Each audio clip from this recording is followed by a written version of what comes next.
मित्रों, बसंत पंचमी का पावन पर्व बहुत ही महान होता है। ये 2025 का पावन पर्व 144 वर्ष बाद संयोग से आया है।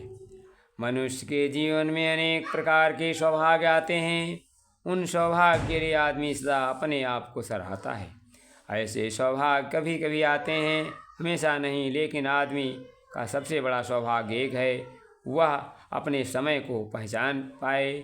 आदमी समय के पहचान ले तो उसके बड़ा सौभाग्य दुनिया से कोई नहीं। ऐसा ही सौभाग्य हमारे पावन परम पूज्य गुरुदेव के जीवन में आया। बसंत पंचमी के दिन 1926 को उन्हें अध्यात्म गुरु से भेंट हुई। मालवीय जी से 8 वर्ष की अवस्था में गायत्री मंत्र की दीक्षा लेकर वो सतत जाप में आराधना करते थे। 15 वर्ष की अवस्था में अपनी पूजा कक्ष में प्रातः के काल की बेला में बैठे थे। कोठरी में प्रकाश पुंज के दर्शन हुए। प्रकाश पुंज की मध्य एक छाया प्रकट हुई। उसने कहा, हम तुम्हारे साथ पिछले कई जन्मों से हैं। और योग निद्रा में डुबकी लगाई गुरुजी ने, और लगाते ही पिछले जन्मों की कई फिल्में प्रकट हुईं।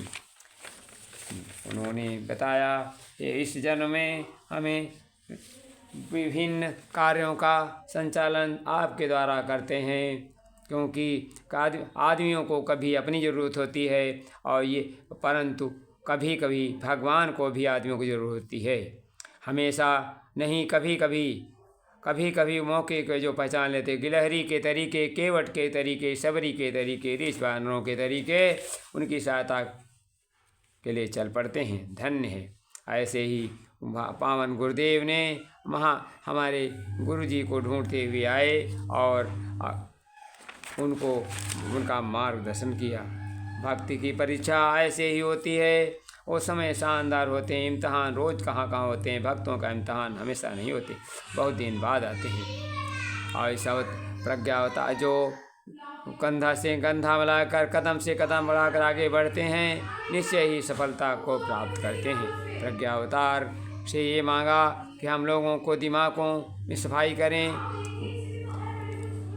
विचारों की सफाई करें। प्रज्ञावतार के नाम आदियों को दिमाग तो हो गए, परंतु अक्ल पैनी हो गई। मित्रों, सारी सफलताएं शानदार हैं, पर जरा भी देखना हम हैं कब तक जिएंगे। हमारे पावन गुरुदेव ने दादा गुरु ने गुरुजी को निर्देश दिए कि आप आगे बढ़िए। और विवेकानंद के सामने रामकृष्ण ने हाथ पसारा था, चाणक्य ने चंद्रगुप्त के सामने हाथ पसारा था, रामदास सामर्थ्य गुरु रामदास के शिवाजी ने हाथ पसारा।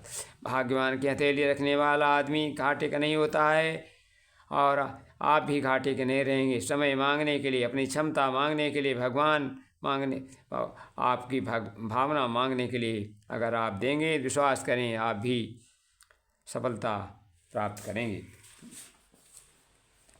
दादा गुरु को गुरुदेव समर्पित हो गए और उनके द्वारा मार्गदर्शन 80 वर्ष की आयु में महान कार्य किया, उसका श्रेय दादा गुरु को जाता है, जिन्हें मास्टर कहा गया। गुरुदेव ने सामाजिक, धार्मिक, पारिवारिक, व्यवहारिक, साहित्यिक, कला के क्षेत्र में जो महान क्रांति की गुरु कृपा संभव हुई। आज उन्हें युग निर्माण संकल्प लिया है। हम सब उनके मार्गदर्शन समर्पित करें। ऋषि वानर गोपी ग्वाल की तरह अपने को भाग्यशाली गुरुदेव ने रचित प्रज्ञा पुराण को हम घर घर पहुँचाएँ। संतों, ये गुरु कृपा से अनायास नहीं मिलती। इनके 3 सूत्र हैं, इनके द्वारा गुरु कृपा पाई जाती। श्रद्धा, प्रज्ञा, निष्ठा संसार के तीनों मुक्ति के साधन हैं। राग, द्वेष, अभिमान, ये तीनों बंधन खोलें। श्रद्धा अर्थात सद्भाव, प्रज्ञा अर्थात सद्ज्ञान, निष्ठा अर्थात सत्कर्म। तीनों शरीर, स्थूल, सूक्ष्म और कारण। खेती के लिए खेत बीज अन्न किसान, मकान के लिए जमीन सामान कारीगर, जीवन के लिए हवा पानी अन्न। इसी प्रकार श्रद्धा, निष्ठा, प्रज्ञा के द्वारा मुक्ति मिल सकती है। ये तीनों जागती हैं तो मीरा के साथ गिरधर नाचते हैं। काली के साथ परमहंस भोजन करते हैं। गुरुदेव के साथ गायत्री माता पहुँचती हैं, मैं तेरे लिए क्या करूँ। गुरुदेव इसी श्रद्धा के बल से इतनी बड़ी गायत्री परिवार स्थापना की। मित्रों, बसंत पंचमी के पावन पर गुरु जी के साथ चलकर उनको सत सत प्रणाम करते हुए हम श्रद्धापूर्वक पूजन करें और आगे बढ़ें। धन्यवाद। वीडियो अच्छा लगे तो अपना लें, नहीं तो कोई बात नहीं।